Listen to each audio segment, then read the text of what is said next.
The battle for the mind of North America will be fought in the video arena. The television screen is the retina of the mind's eye. Therefore, the television screen is part of the physical structure of the brain.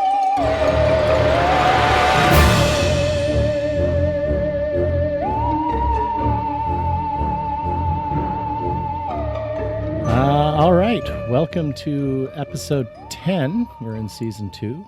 It's episode 10 of The Outer Reels. Nice to get that right for a change.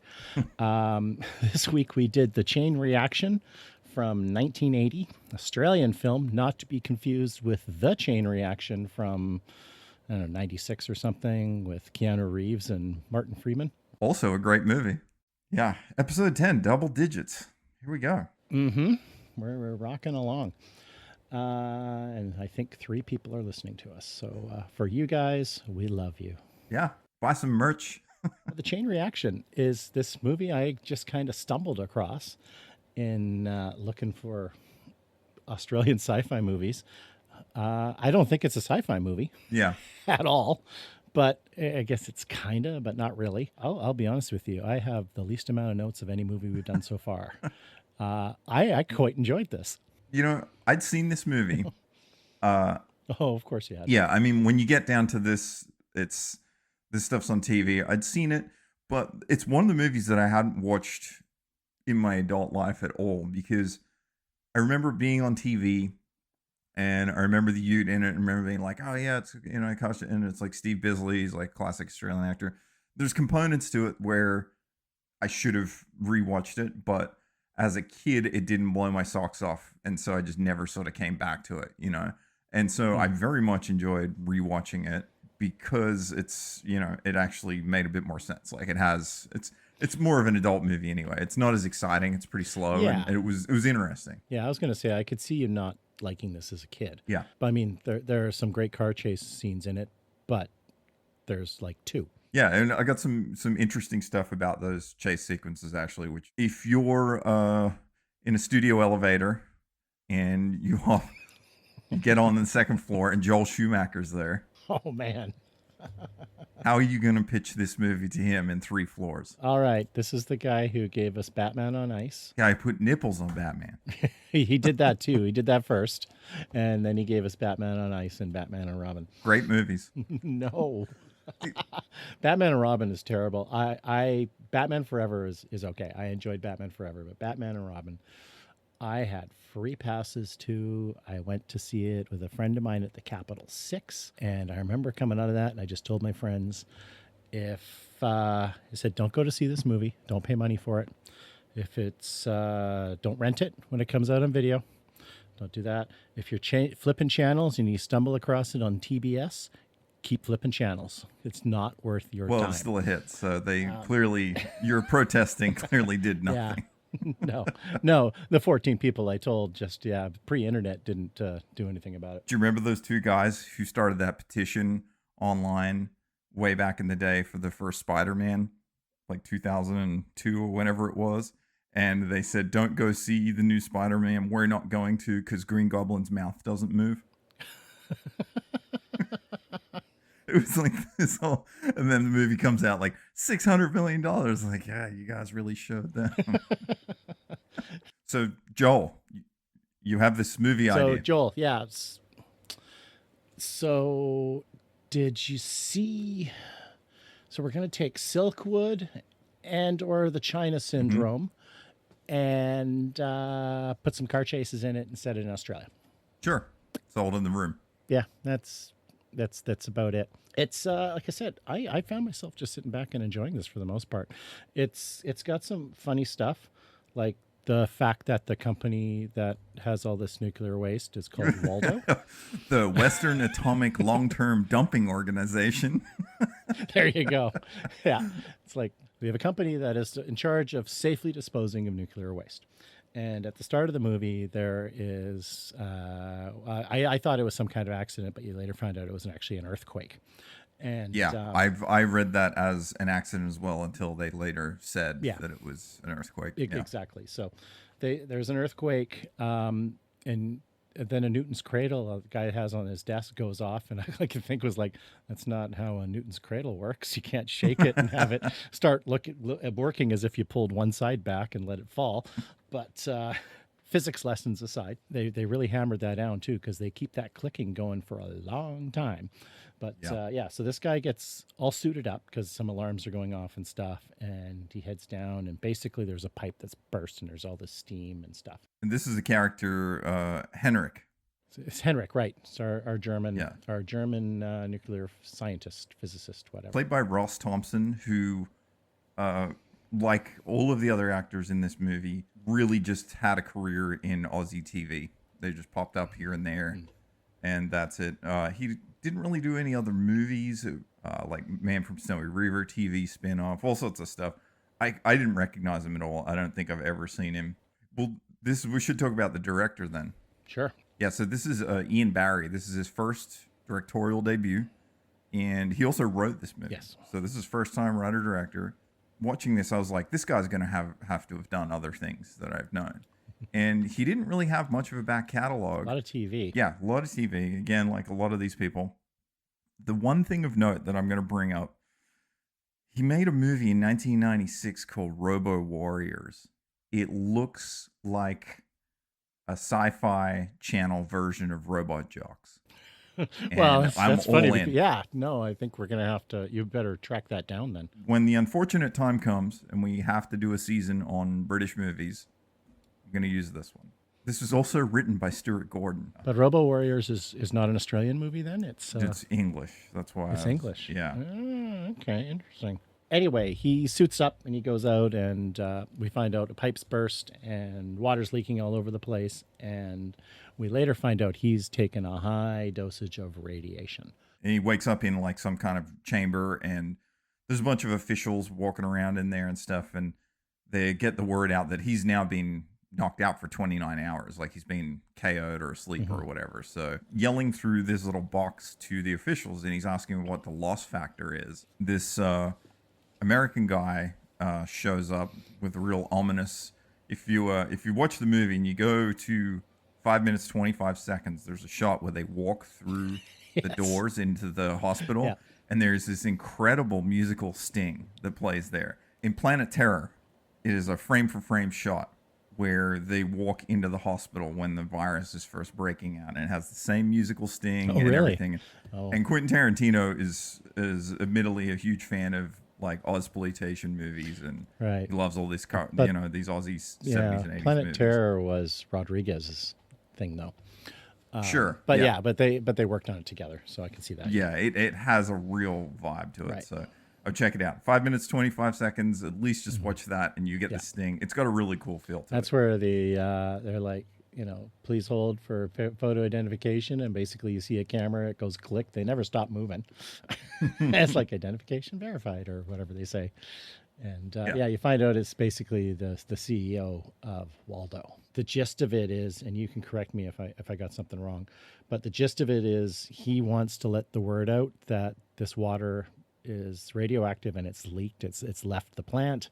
They need to warn everyone in the area, and this guy wants to cover it up instead. Yeah, and I didn't even get that from watching it. Okay, I may have interpreted. Yeah, I probably interpreted. I didn't understand he was mentioning anything about water. I just knew that this disaster has happened, and I was thinking something's become unstable, or he seemed concerned. And like you said, the company owners are trying to sort of sweep it under the rug, or saying, "Hey," I think he actually says, "Thanks for your service," and that's sort of because Heinrich's gonna be dead in 3 days, so he's taken a lethal dose of radiation, and he's just gonna be dead in 3 days. Heinrich then escapes, and because for whatever reason everyone's up in the control room and nobody is where Heinrich is, and so he just kind of takes off, and he makes a run for it. And this moment reminded me, because I mean, this is within the first 12 minutes of the movie or something, and this reminded me, have you ever seen a movie called The Cassandra Crossing from 1976? No. It's really good. It has Martin Sheen and Sophia Loren in it, and it's about a train that is going across Europe, and it starts out where there's a biohazard, this guy who's infected with some kind of biohazard chemical, Okay. and he gets sort of put in the same position that Henrik is in this, and they're like, okay, we got to kill this guy or whatever. Like he's carrying this super deadly super virus thing. So the guy escapes, right? And there's a train like right outside the lab, and he hops on it, and then the train starts moving.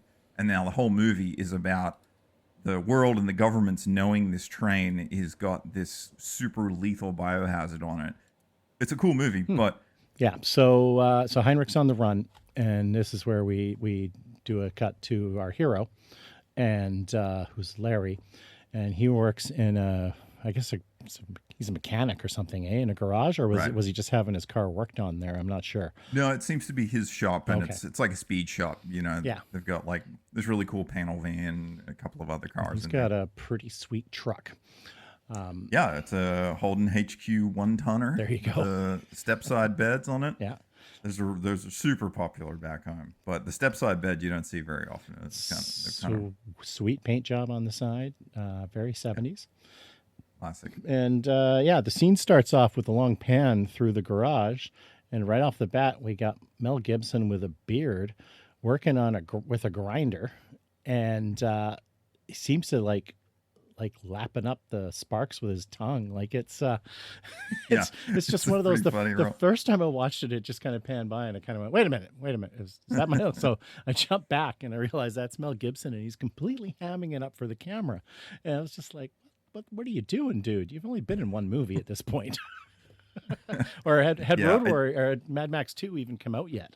Like, no, Road Warrior hadn't. It was, but George Miller was a producer on this. Yeah. So I'm sure at this point in 1980 in Australia, it's probably every single person that worked on Mad Max worked on this movie too. Like, it's just so. It is funny though, because in one European release, they made a poster for this movie, and Mel Gibson is front and center on this.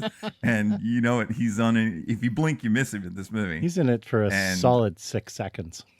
Yeah, and so a lot of people got cheesed off about this one when that came around, because that's a pretty dirty move, but that's how the studios like to do it. This is going to be obscure for you, but When Harry Met Sally, you probably saw that at some point. I know of it. Okay. Well, there's that scene that Meg Ryan is faking an orgasm in the coffee. Oh, I know that in the trailer. Yeah. It's in the trailer, right? Yeah. So the one where, and it's Rob Reiner's mom that says, "I'll have what she's having" at the end of it. Apparently that scene in the trailer was so huge in Japan, she gets like top billing on the posters and stuff. And it's just like literally a cameo with Rob Reiner's mom. Regional posters are really fascinating to me. I really like Cannonball Run is a really good example of, in the US, it's like brandish, like Burt Reynolds, everything.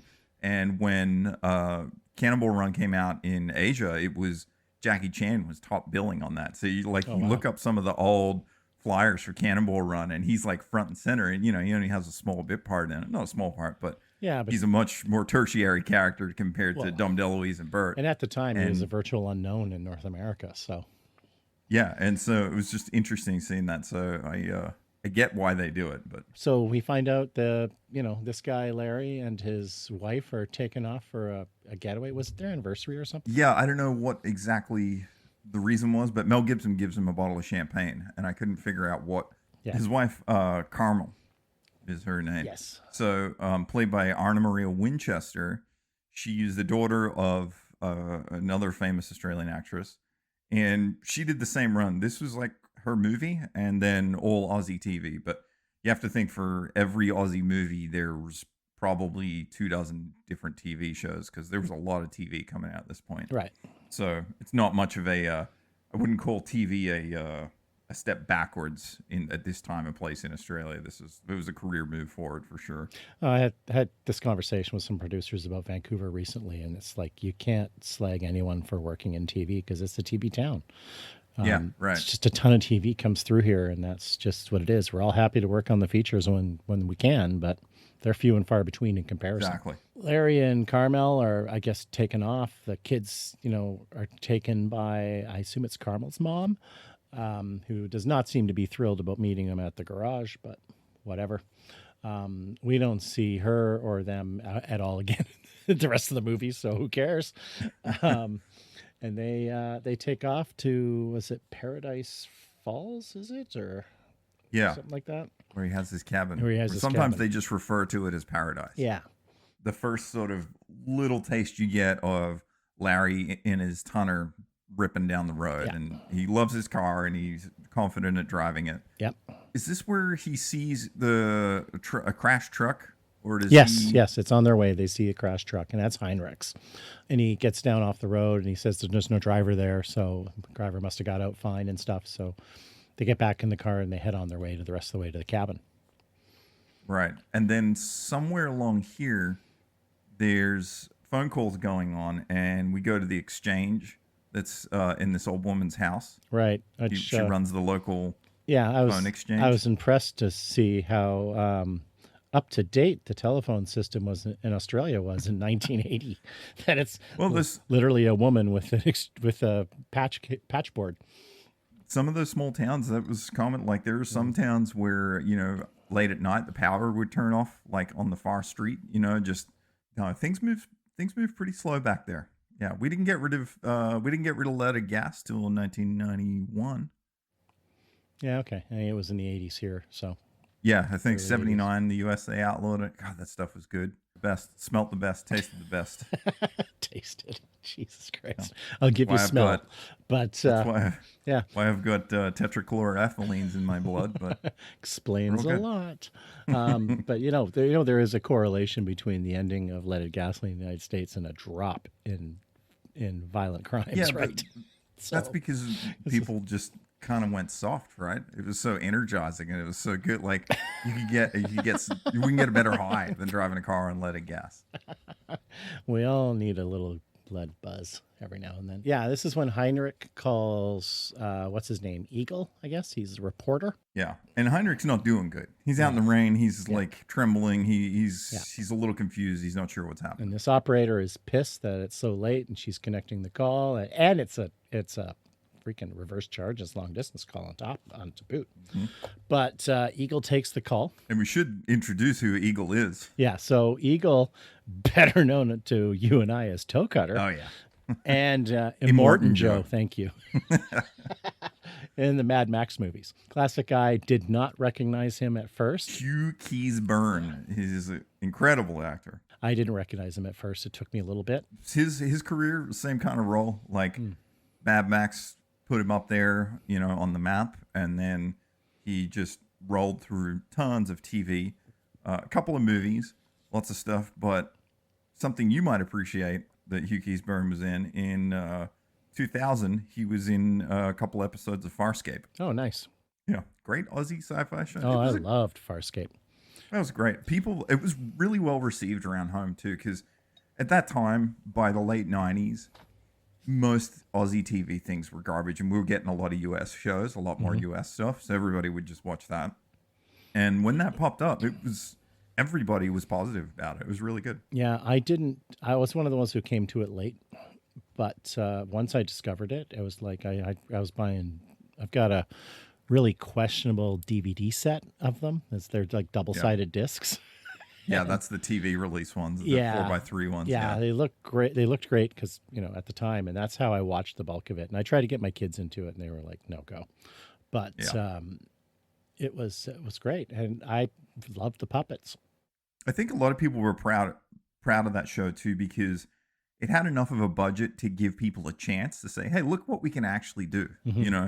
It wasn't, because a lot of it's always like laughed at. It's like, it doesn't look good and it's crap, and it's always a byproduct of no money. And that show had some money, and they made some really good stuff to go along with it. Yeah, highly recommend it. It's always great when something's got a decent budget and they put it on screen.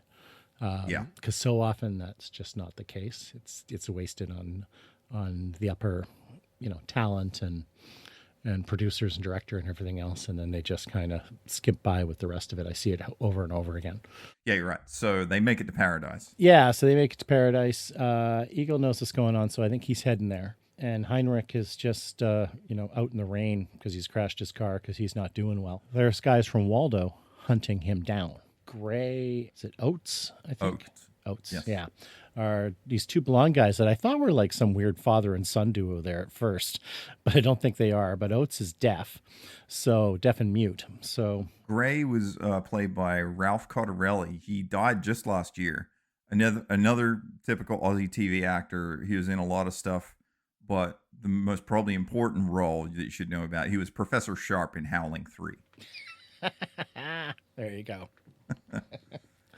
Nice. So So, I should say through this, at this point in the movie, there's a lot of great musical stings throughout this movie. I love the score to this. That was one thing I certainly didn't appreciate when I was younger when I saw this movie. my absolute favorite is later in the movie when driving away and he slaps that tape in his deck. Oh yeah. And it's just like some wild synthy thing, but it was like, this is really cool. And the other thing I should mention is the lighting on the cinematography. The lens flares and stuff are wild. It's a good looking movie. Yeah, it's it's got that Aussie Mad Max look to it with the car chases and stuff that it's just shot so well. It has a vibe, and you know what I miss? It makes me miss when movies that were shot at night used to be dark. Yeah. I feel so cozy when I see movies like that. There's something just so nice about seeing them actually in the dark, and you can barely make things out. Obviously, on a better copy, you can probably see it better, but there's still something better than that. This horrible, everything is just so overlit now. Well, even in the day for night stuff they used to do back, I absolutely hate that. It's just like throw a thick blue filter on it. I'm like, no, it doesn't work. I shouldn't see shadows, dude. Yeah, that was the tungsten 240 film stock that was used right through the 50s and stuff. But I mean, I remember watching Lawrence of Arabia, and it just pulled me right out, and I was so into that movie. And then all of a sudden, I'm like, no, guys, no, please, no. I shouldn't see clouds in the sky. I shouldn't see shadows. I shouldn't see like. Well, what also bothers me now is like modern movies actually light them to look like day for night, which is like the worst. Yeah. Way to make something look like nighttime. I really dislike it. No, but it's just like this movie feels good. Make it look real. You're about to talk about when they get up to the cabin. Yeah. The first shot when Larry pulls up to the cabin has these like old lead stained glass windows in it. And there's a shot from the inside of the house looking out, and he pulls the tonner up, and as it comes up, the front wheel lines up perfectly inside one of the lead panes. And it's the only part of the truck that's lit because the wheels he's got these old like hot wire wheels on it, and it's so perfect. There's craft and there's effort in this movie in a lot of places. I think it's a good looking movie. So Larry and Carmel are getting it on. Then Heinrich like shows up at the window, and he's watching them for a bit like a perv, which I thought was kind of hilarious. And then Carmel sees him and screams that there's someone out there. You should also put on the innuendo of the champagne bottle popping. It's a great insert cut. Yeah. And this dude does not like wearing clothes. Nobody in Australia did at that time. We see more of him naked than we do of her.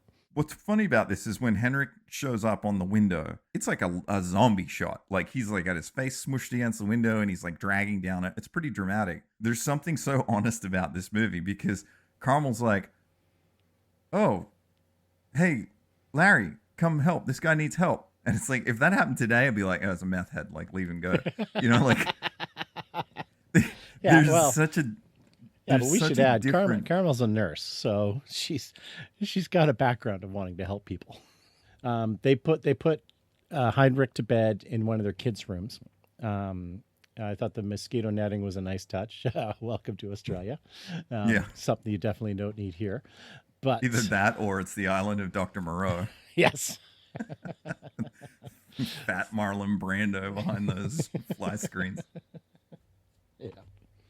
So he wakes up early, and he peeks in on Carmel and Larry, who are both lying, topless in their beds, and he lingers for a while. And I was just like, he is looking for a lot longer than should be. Yeah, it's like, dude, these people saved you last night, but you also find out like apparently he's got amnesia now, and he has no idea where he is or what he's doing. So, he heads outside and well, there is a part that I thought is important is that when he's stumbling through the kitchen, he puts his hand, there's a radio, and he bumps his hand on it, and it turns the radio on full speaker. And that's what actually wakes them up. And he scrambles around it. And this what began my thought process of what this character was doing is that I, for some reason, was like, oh, he's not from this world or this time or something, like something's happened to him. I was going deep on this and thinking he'd gone through some rift or something at the nuclear plant Oh wow. because he's not familiar with any of this stuff. Because where you're going with this is when he walks outside, he's looking at Right. the car. Yeah. And he's like looking at it like he's never seen a car before. Yeah, Or it's true. And it's- I didn't make those connections, but you're right, and I probably should have, because you're still thinking this is a sci-fi movie. yeah. And I'm realizing I've already realized at this point it's not. But it's like, yeah, that would actually been pretty cool if he did like a whole Philadelphia experiment kind of thing or something, where he's just like, yeah, he's bounced forward or backward in time. But no, he's got amnesia and he just doesn't remember that. He thinks he's a grad student and it's the 50s. And so he's like completely baffled by this car. He reaches out and hits the handle, and it turns out, and I had no idea that car alarms were a thing in 1980, but yeah. I was impressed. Especially isolators too, which we'll get to later. But there's Yeah. one specific shot with the keypad isolator, Yes. and I was like, dude, that took me back. I remember that. Yeah, that was a big deal back then. Yep. No, I mean, we had those here too, but it was just like, okay, that's pretty cool. But yeah, so then he sets it off, and alarm comes out, and that's when Larry grabs his gun and he wants to shoot him, even though and then Carmel says, well, you don't have any bullets. So, yeah. Yeah, and then he's like, right, that's right. I can't have bullets, so I've got to go to the store to get some. It's probably Sounds like Australia to me. Larry and Heinrich both calm down. Carmel's the voice of reason. She sits him down. She's talking. And then it's when she realizes like he's really sick. He's got something seriously wrong with him. He's also talking about he went and saw a bus stop, the Marilyn Monroe play. Yeah. And then he's having Talking about Sputnik. Yeah, and he's freaking out about the kids' book, which seems familiar to him. And there's all these things, and that's why I was like, well, what happened to this guy? Like, is he, and I kept thinking that. Yeah, well, I mean, you're partially right, because mentally he's regressed to that. Basically forgotten 20 to 30 years of his life, and he thinks he's younger. It's almost like he's got Alzheimer's. Yeah, because he said, yesterday was Friday, 1957, which I took literally as if like. Nope, yeah. This is just a byproduct of his radiation poisoning, which I don't think is a thing, but, we'll go with it. So, meanwhile, Larry is taken off to go for a swim. He's naked again, and he's in the river. There's also an intercut scene here where the road crew pull the Land Cruiser up out of the river that Henrik crashed, and it's radioactive. Right. They have a Geiger counter on it, yeah. Yeah, these are the weirdest looking and sounding Geiger counters I've ever heard and seen in my life. They do not match up with anything I've ever seen before. Yeah, the sound design on this, I think, is done also by the composer. So the Geiger counter is definitely made. It's they're a little overzealous with that sound effect. Yep. It took me a bit to realize that was going. I actually have a note here. Sound design is wild. Yeah. So, because there's some weird, like stings and sound effects and stuff that are a little out of place every now and then. So yeah, and if you go back and watch Planet Terror, you'll find a lot of those are very similar to this. I'm gonna have to rewatch Planet Terror in the next few days. While they're skinny dipping, though, we cut back to Heinrich playing the piano, and I just want to comment on the piano airbrush job. Did you see that piano? It's painted like somebody who would own a hot rod shop, and it's like got spaceships airbrushed all over. I saw some weird stuff on there. I didn't realize it was like that much. Yeah. It's like as if you'd airbrush a van. His piano was painted like you would do a van. Well, I should ask, is that an Australian thing? Because Susan stenciled our piano with like some birds and stuff. Yeah. So I was like, now that you're saying it, makes me wonder if this is like it's genetic. Well, yeah. It's like, what is with you Aussies? Why do you paint your pianos? They get back from skinny dipping, and Carmel wants to take a picture of Heinrich, and she says, Larry, where's the camera? And he's like, what? And then she looks at him and she says, can't have a dirty weekend without the Polaroid. Yeah. So I guess that was an excuse for them to have the camera, I guess. But like you wouldn't just happen to have a camera up at the lake where you and your family go and have fond memories. It's got to be a self-made porn-filled weekend. Yeah, he gets to town. He realizes something weird's going on. All these guys in white suits are kicking around town all over the place because Waldo is starting to invade the area. Yeah. And town is 3 buildings. There's like a tuck shop, a pub, Yeah. and the police station. It's very small. Yeah. Yeah. So, and he's in the pub buying bullets. So, Yeah. Oh no, he's in the tuck shop in the deli. oh, okay. Sorry. Right. So Eagle is there and he's Eagle is there working on the pinball machine, right. but he's just sort of trying to be low key, and he looks suspicious in the ways that he's acting, the way it's shot. You know that he's not just there to fix the pinball machine, but he's also in like white overalls. He just looks like some, maintenance guy or something. Yeah. I at first thought he was, until I recognized him, I thought he was another one of the Waldo guys. This is where I had an actual note. This is my actual note for this. I said, none of this would be even Larry's problem right now. He could be up in the cabin with his babe if he just was allowed to have a loaded gun. He'd be fine. But he had to go to town to get bullets. Yeah. Okay. We're not going to have this discussion here, Sam. So anyway, yeah, so he's, that's a funny note though. That makes me laugh. So after Larry gets the bullets, he walks back outside in town, and it's just weird. You're right. There's guys in white coats walking around in white coveralls.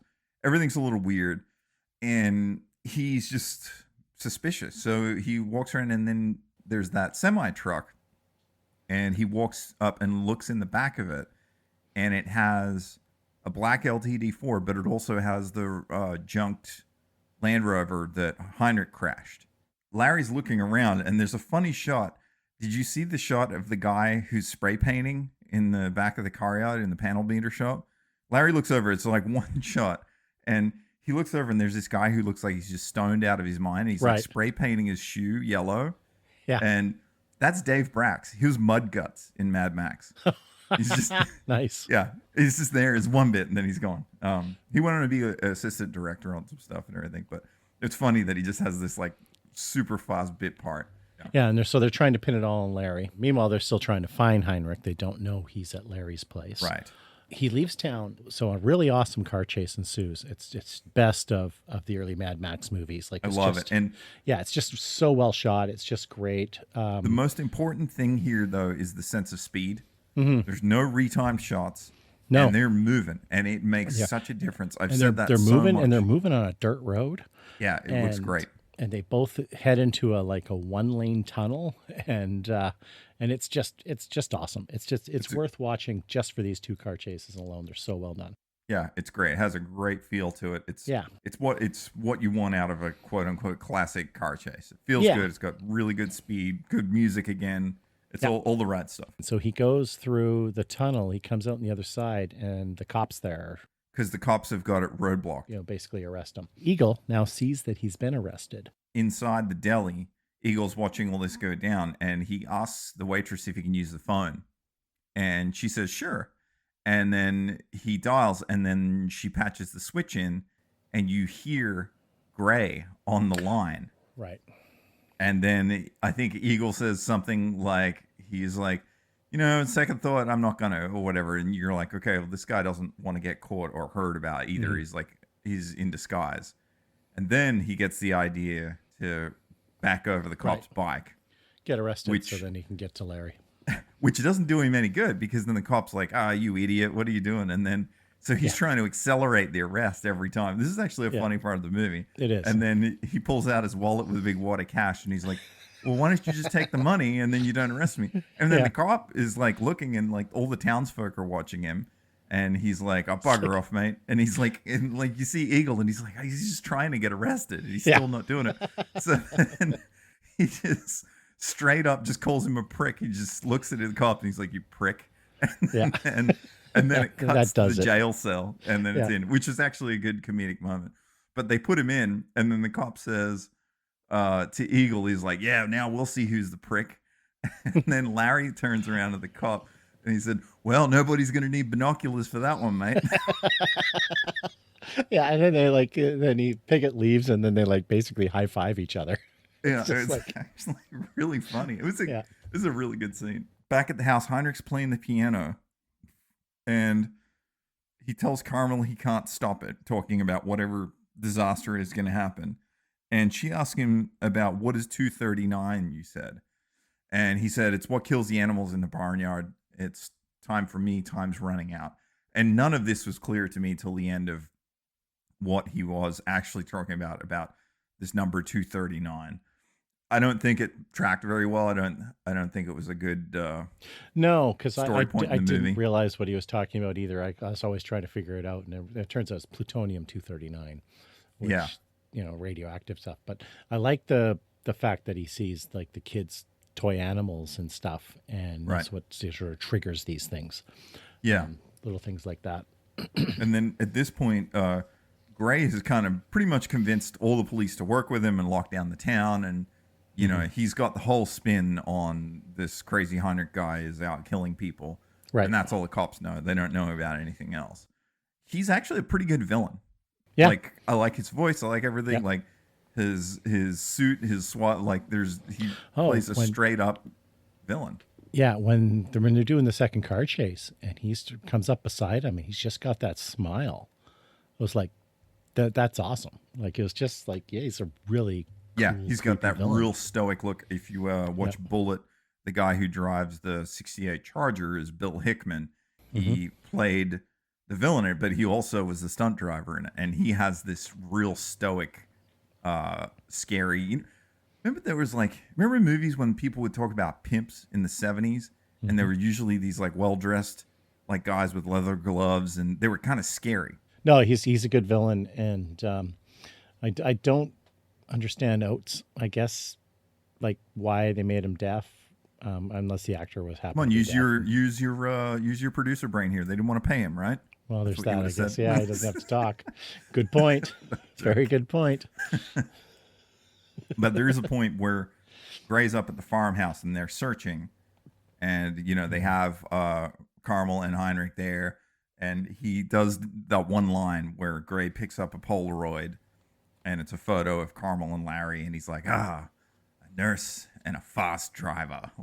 It's this sort of setup of because at this point I'm like, okay, where is the car chase going to lead to? What are we going to get into? Because I remembered the car chase from being a kid. I just remember him driving the Ute, but I never remember what the actual, what was at stake there. And for me, in my head, I was bringing up this there's going to be some kind of fallout thing happening or some kind of ticking clock where Larry's going to be the fastest guy in town with the fastest car, and he's going to have to get it somewhere in time to stop this thing, this China syndrome thing from happening. Right, which, but no. Yeah. Exactly. But that's how it was building up, because they build it up. They're like, oh, he's a fast driver. He's got his car. All that stuff set up. And at this point in the movie, we're well beyond an hour in. I was feeling like they're not utilizing the character of Larry they've built enough yet, which he's a cool character, but it's just I'm not getting a payoff, or I'm afraid that I'm not going to get what I want. Yeah. It sucks that there's only 2 really good car chases in this. Which is too bad because they're so well done. I just enjoyed every second of them. Yeah. It's just unfortunate. So we should point out that Oates and Gray know to go to Larry's place in Paradise because Larry eventually gives it up. Yes. Because he's basically worried that Heinrich, who he thinks is a murderer, is left there with his wife. Right, exactly. So, and that's why he gives it up to Gray from the jail cell. Yeah. And so Gray shows up. And now, when they show up, it's just all the guys in hazmat suits with their weird ass Geiger counter guns and their buzzing stuff. And did you see the shot where the guy is they're outside the house and they're walking around, and then there's this one shot. It's one of the hazmat guys, and he's holding a gun at the clothesline, and he's moving along, and then he stops. And it starts buzzing crazily on a pair of underpants. Well, it was the clothes. Yeah, it's because it's the clothes that they wore when they were skinny dipping. Yeah, but specifically the underpants. And I'm just what does this mean? This could have just been that Larry went to Panda Express the day before, right? Why is it just the underwear that are radioactive? Yeah. But I mean, we should point out when they were skinny dipping, they weren't really. She was clothed when she went. He was skinny dipping, but she was clothed when she came down to the river, and he Right. pulled her in. So, yeah. So you basically that's a way of them telling you that the river is radioactive now. Now you realize everybody, the house is radioactive. Now we go back to the prison, and Larry and Eagle get a tray of baked beans each, and they quote, "Oh wow, homemade parfaits." They get these, and they sit on the table, and it's because the chick at the diner really likes him, right? Right. And so she's got the hots for Larry, so she makes him really good food to give him in the prison, and the cops give it to him. Well, So- she makes a good parfait. I don't know if I'd call a plate of baked beans really good food. It's like I guess she had to take time to heat up the can. 1979 Australia prison plate of baked beans is pretty damn good. Yeah, so when they sit down to eat, Eagle sort of opens up a little more about Heinrich because at this point Larry's like, who the hell is this guy and why is he in this cell with me? And he's befriended him by this point, but Eagle mentions that in 1976 he was in Los Angeles and he saw Heinrich give a talk about a thing called a chain reaction. And Larry's like, what do you mean? Yeah. And he said, it's actually a pretty cool scene. And he's like, he's like water, grass, cow, us. And he holds up his fork like as if this, if there's any kind of fallout, it's going to make its way through the whole cycle as this chain reaction. Makes its way through the food chain. The food chain's a chain reaction. Yeah, it's nice to see Toe Cutter actually act. So, the dude could act. No, totally. I don't know what transpires here, but somehow the cop needs to go up to Larry's house. Yeah, he leaves. Cop has to take Larry with him, so he leaves Eagle in the prison alone. Yeah, so at this point, we're outside the police station, and the cop wants to take Larry's ute. Yeah. And Larry's handcuffed, and they get into his ute, and the cop's trying to start it, and it's nothing happening. And he says to Larry's like, this shit can of yours goes, does it?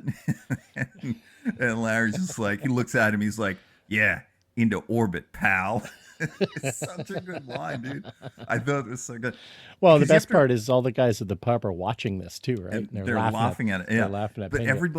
everybody in town knows this truck is a hot rod, right? And Larry knows it. And this is just like peak Australia where everybody had muscle cars and it was like a complete lifestyle, and everybody was all about it.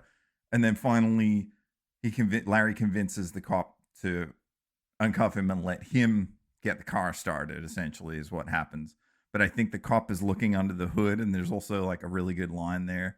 And the cop like lifts the hood, and everybody at the pub's like laughing. And one of the guys from the pub is drinking it like a stubby and yells off the balcony. He's like, I wouldn't go looking under there, mate, unless you got a munitions ticket, pal.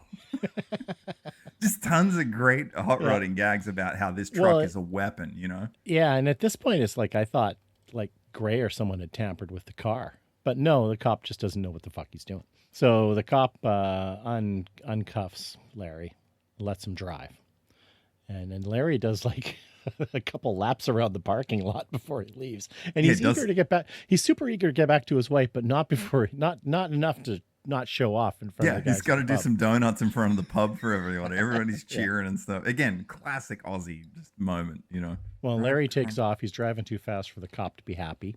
Yes. And then ditches him at a certain point. Just tells him to get out. Yeah, well, see, because the cop's having a meltdown about how fast Larry's driving, and then he puts a gun to Larry's head, and then Larry just says, you shoot me, we both die. And then he's like, calls his bluff. He's like, oh, so then somehow he just convinces the cop to get out because he's scared. Yeah. He leaves him on the side of the road. Yeah. But, yeah, just another sort of expose of Larry knowing the roads and being quick with his truck and all the stuff. And then all the hazmats just jump in. There's like a dozen of them there. Yeah. And I remember it being like, wow, this did not take long at all for Larry to go down. Yeah. Once he's outside of his car, he's a mere. Yeah. They point the Geiger counter at him and it just pegs the scale. And he's radioactive. And then Gray says this weird thing. He says, confirm your connection. Like, confirm like how you got radioactive. And still at this point, I'm just not clear with, I know they're trying to do something, but I wasn't clear with what actually is going on. Like I thought, oh yeah, it's probably the water, but I was also thinking, no, this movie's like smarter than that. Like there's some bigger thing at play, but it turns out Nope. that's all it Nope. was. Yeah, The it movie's was not built smarter up. than that. Yeah, I think that's a part where it failed. Actually, is that you have all these moments that you think there's something bigger, but it really is pretty simple in the end. I'm glad you took a bunch of notes because I just watched this movie. But I Great. mean, again, I enjoyed this. I really enjoyed this to the point where I was like, I don't need to take notes. No, it's just a fun movie. Yeah. That's right. So now they go inside Larry's cabin and they've got Carmel at gunpoint, and Gray keeps asking. Oates is holding a gun to Carmel, and Right. Gray is asking Larry about the connection. And this is where I thought, oh, this is like a bigger, serious thing. Like, this is still, I'm still thinking there's a sci fi component coming here. Like, I'm still hanging on to this somehow. And I just really wasn't sure. And then Larry sort of says, here's the contact. Cops got him locked in town. And then that's when I realized I thought Gray was asking contact, meaning how did Larry get radiation poisoning? Right. And right. so when he's saying contact, I'm thinking like, did you touch the radio or whatever? But what he's doing, he's trying to figure out where Eagle is, because Yeah. Eagle's the guy who's going to get the word out. Yeah. And he doesn't know who Eagle is yet. He just knows there's somebody. And then Larry just says, yeah, cops have got him locked up. Like, Larry comes clean on it, and they say, yeah, he's in prison because they've got a gun to Carmel, his wife, and he just wants it to all Right. go away. Then it's like daytime, and Larry and Carmel walk out of their house in these like white towel, in these robes. Right. And They're going to get their Silkwood showers. yeah, and it's really, Henrik's dying in the bed, and they find out that 239 is like the value of the radioactive waste, and it's hit the water table, and it's now spread. So all of it's this massive data dump for, the next 2 minutes. Yeah. You kind of get explained what's going on. They get walked outside the house in these robes, and they're in that cleaning shower. But the whole thing's very ceremonial. Like, all the hazmat guys are like standing by, and they walk up. Like, it feels, it's a really strange tone. Let's watch these people get naked. Yeah, it's a really, really strange tone. Well, they do it, and then Carmel actually starts to break down inside her shower, like she reacts or something, and she kind of half collapses. And then Larry goes to save her. He pulls her out of that. And then a hazmat guy says a really weird line, and he says something about you're only clean on the outside, but on the inside, even the smallest particulate can modify your genetics. And then there's this weird shock horror moment where Heinrich sits up and he's got all like white ghosted eyes. And I guess it's meant to show that he's like fast tracking dying, but none of it was very clear. Yeah, they kind of allude that they're gonna die, but at the same time they don't. And meanwhile, they've got one guy inside who's sympathetic to them. Larry goes back into the house, and then he right. picks his shotgun up, and then he takes a hazmat suit. It's right, and he basically finds a guy inside the house and he takes his suit. Gray shows up, and then Larry gets the jump on Gray because Gray's not suspecting a guy in a hazmat suit. Right. And then at this moment, Larry gets in his tonner, and then Carmel punches the isolator number on the keypad. So you finally reveal how that works. Yeah. And then he backs it up to the house, and then they load Heinrich's body into the bed of his truck. Yes. But then they kind of forget it's there. Yeah, because it's not there in that car chase at all. No. Well, it wouldn't be within seconds of that car chase, which I thought was kind of hilarious because he's got like almost like a tonneau cover or something over the back of the bed, he does. too, right? Now, this is what I'm like, okay, I'm excited now. Like, he's got this almost dead radioactive guy in the bed of his truck, and he's got to get out of town before, like, here's my ticking clock. Here's Larry. He's got his hot rod. He's going to be boogieing. And it still ended up, he leaves and then gets into a chase, and then Gray just catches him in his car, and they have a pretty good chase. Yeah. But the stakes aren't there that I want on this. It would be more exciting for me to see Larry against the clock trying to get this Heinrich guy out to tell the story versus just trying to get away from Gray. And that both gets lost. But that's kind of what they're doing, right? That's what the whole car chase is. And the car chase is again, well done. So good. Yeah. Like, it's just so cool. High rate of speed. And It's very good. yeah, exactly. It's so well shot. So I mean, these guys are risking their lives making this car chase, Really good. and it's great. But it ends with them like basically Larry's car gets trashed, and he ends up by the cop again. Because he makes it through the tunnel to the border makes where it they've through the had the tunnel, town yeah. sealed off. Right. He makes it to the checkpoint, basically. Channel 7 news copper there. Did you know that this is the same Channel 7 news chopper that you saw in Frog Dreaming? Is it really? I didn't make that connection. That's funny. It's a different model, but it's the Channel 7 chopper. Right. They didn't. Oh, have I didn't many, realize it was so- Chopper's Channel 7. And, Yeah, it's the and, Westpac Frog Channel Dreaming. 7 chopper. Susan used to work for Channel 7, right? Of course. She worked for Channel 7 Adelaide, and then she moved to Melbourne and worked for Channel 9. That's funny But- because I worked yeah. for Channel 10. So between me and Susan, we covered all Australian channels. There you go. The confusing part with this movie is Larry gets out of the tunnel and then they get out of the car and they're walking towards the payphone and the border, or the guys who've secured the border, and Gray Well, just his comes car's trashed at this point, right? it's pretty busted up. And then out of nowhere, Gray's car just comes ripping through the tunnel and smashes into the back of Larry's car. It's pretty spectacular, and it launches in the air. And I was like, wasn't Heinrich in the bed of that truck? Yeah, exactly. It was like, it's just like they put him in the they put him in the bed of the truck and then completely forget about him. He's non-existent. Yeah, I guess an argument can be made though is that because Gray has chased him all the way and the newscopter has seen this. Essentially, how it ends is that after this big crash, then this kind of voiceover of Larry's happens. Yeah, and they show you And- like a dam with a bunch of water bursting out of it, and the guy's just like, the voiceover is all just, be careful with the water. Yeah, that's all it is. The floodgates open on a dam, and it's like a broadcast. It's meant to be simulated like it comes out over the Yeah. radio or something. And then it says, yeah, citizens, just be wary and do not drink the metropolitan water. And the credits roll. Yeah, exactly. I Well, was a little frustrated. It screams stuff left on the editing floor, Mm-hmm. or something they didn't shoot that was probably in the script. But, So yeah, I don't know. the biggest fail here then is really that all Gray wants to do is keep his job. Well, he's tasked with covering this up. Right. And now he's died trying to cover it up. Yeah. And he could have just lost his job instead. Well, The ticking clock isn't really there. When you think it's going to start, it doesn't happen. And there's not really this.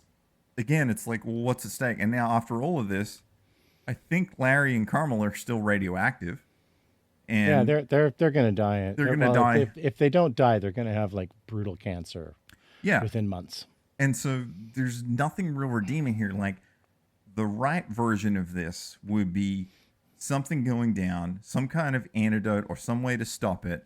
And they're like, it's too far away. You'll never make it. And Larry's just like, I can make it. And then he goes and he makes it and he saves everything. Yeah. Like, that's Well, the right way to do this movie.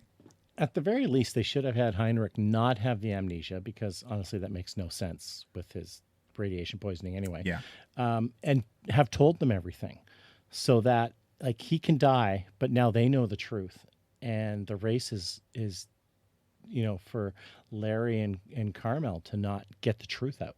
Right. And that could have been done. But instead, it's always like when I'm trying to make this connection between them and Heinrich and Eagle. Yeah. And So- it's like, I think as much as I like Hugh Keays-Byrne and his acting in this is good, his character's wasted, which Yeah. is a common thread that we seem to find in a lot of our movies right now, is they're playing good actors and underutilizing them in so many ways. Exactly. I thought Larry's performance is great. He's just such a classic Aussie actor, and this is a cool role for him. I think this is a great movie of his, really. Yeah, and and he likes to get naked. Yeah. Well, I mean, you of course know him as Goose from Mad Max, who he plays the complete opposite character too. So it's really cool seeing a dynamic within a year of a character like this. That's good acting. Well, it's just I remember trying to help a director pull scenes. Like I think I was stealing like reference points from like a Netflix show, Mm. because the director wanted to use this actor, and the network was like, no, we don't see him in that. We're used to seeing him in this way. And I'm just like, he's an actor. Let him act. Yeah. Like, just because you only saw him in one role doesn't mean that's all he does. Yeah, that role is also something that he came up with, so let him do it. Exactly. Yeah. Let an actor be an actor. So, would you remake this? I think so. Yeah, I think so. I think this could be really fun. And it's been a long time. I mean, this came out at the same time as, like, the early 80s is just China Syndrome was out. Silkwood was about to come out. I want to say Silkwood was like 84. Yeah, I never saw it, but know of it. But the China Syndrome, I think, was around 78 to 80, something like that. So, it's a similar idea. An important thing about this movie, actually, is that this has been kicking around for 5-6 years as a script. Like, oh, wow. yeah, so Ian Barry had written this a long time before any of those movies came out, and then he finally got it to fruition. And I think it's mostly due to the success of Mad Max, of like, hey, this put Australia on the world of film maps. Like, send some money there. Let's make some movies, And so before China Syndrome was released, this movie already existed. It just never actually got made. And they're very different movies too. No, yeah, but it's still, there's that period of nuclear fallout scare, and there was that big 3 Mile Island disaster in Pennsylvania in '79, and this movie only came out 6 months after that. So talk about like on brand for Good your timing. movie, like when that fear was at its peak height. 6 years before Chernobyl. Yeah, right, exactly. I think we get rid of a lot of the subplots. Well, there's two ways to remake this, right? Like, you can make it as a straight narrative that it is, or we can go your route and do China Syndrome meets the Philadelphia Experiment. I'm all in. And that would be kind of cool, like / Millennium, because he's like coming from the future, maybe. The sense of threat is all over the place on this movie, and I think that's the bigger fail of all of it. It's a little uneven. It doesn't have that intensity that China Syndrome or something else has. And maybe it's because the disaster's already happened. So, yeah, you're not like, oh my God, the disaster's happening. This movie, the disaster happens in the first 3 minutes. Right. And it's all about whether or not word's going to get out. You want to hear what the IMDb rating is? Yeah. What is 5.4. It's too low. Yeah, this needs to be a 6. There's no way that Frog Dreaming is a better movie than this. That infuriates me still, because that was what, 6.4? Yeah. Frog Dreaming now is rating it a 6.0. Oh, it's probably all our listeners chiming in, review bombing. Yep, all 3 of them. On the music side of things, this is composed by Andrew Thomas Wilson. This is his big break. He'd really done nothing before this or after, and just somehow nailed the score front to back, and did some TV stuff few and far between every 8-9 years, and that's it. I mean, it's pretty impressive that you can make such an incredible score from scratch out of nowhere and then just disappear, which is kind of an anomaly there. Like he worked on The Year of Living Dangerously, and it just says synthesizer programmer is his credit. So, like, okay. 1980 was probably his peak. Cut by Tim Wellbrum. You would probably know he'd done a couple small Aussie movies before this. But then after this, in 81, straight on to Road Warrior, right? So nice. Then jump 8 years, 1989. He did the Dolph Lundgren Punisher, the best Punisher. Then no, but okay. Then he went on to 1992 and he did Fortress with Christopher Lambert.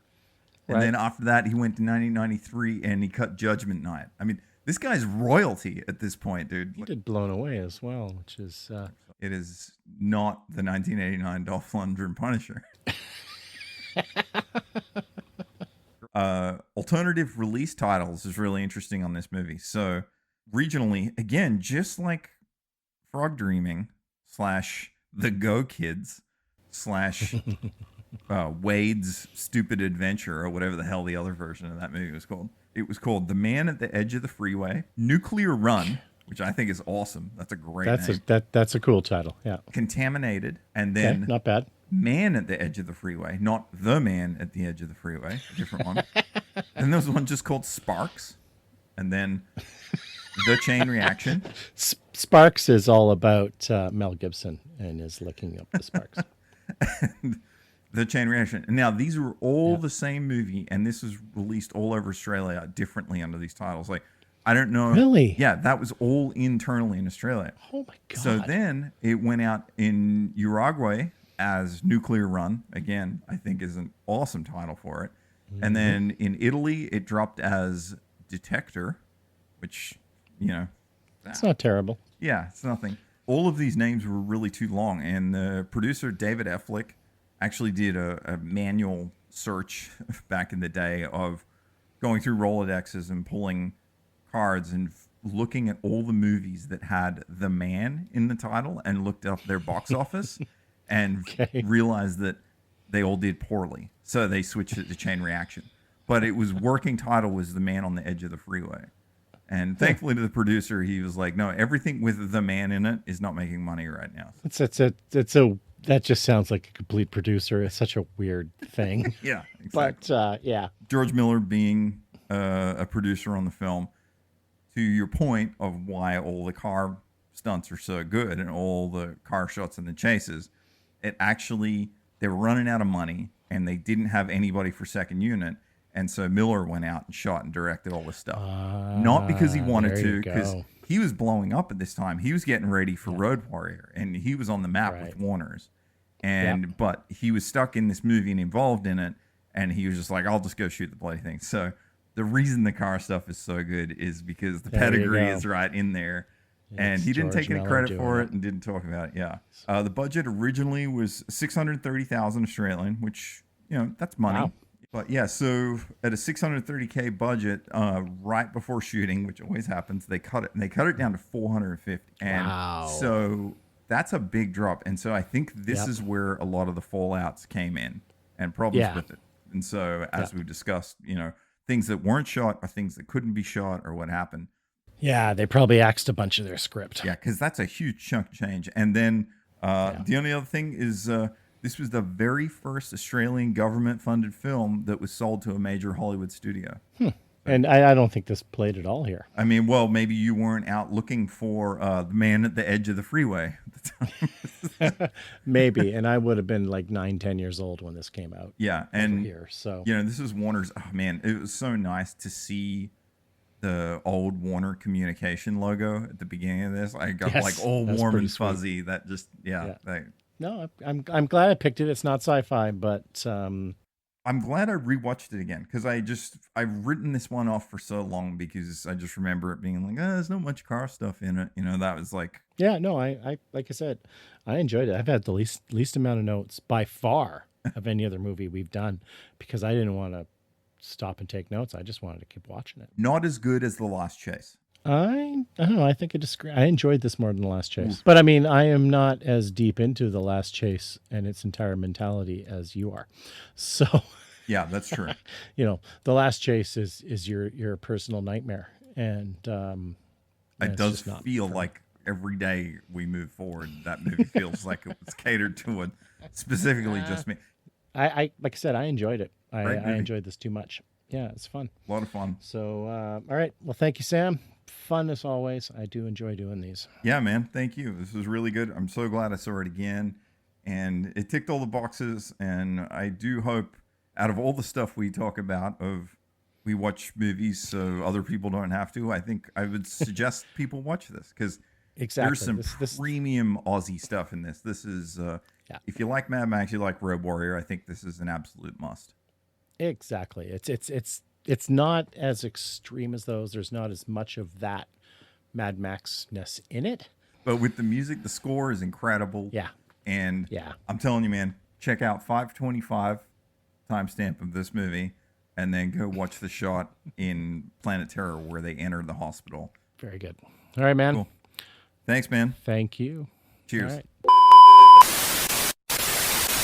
Therefore, whatever appears on the television screen emerges as raw experience for those who watch it. Therefore, television is reality, and reality is less than television.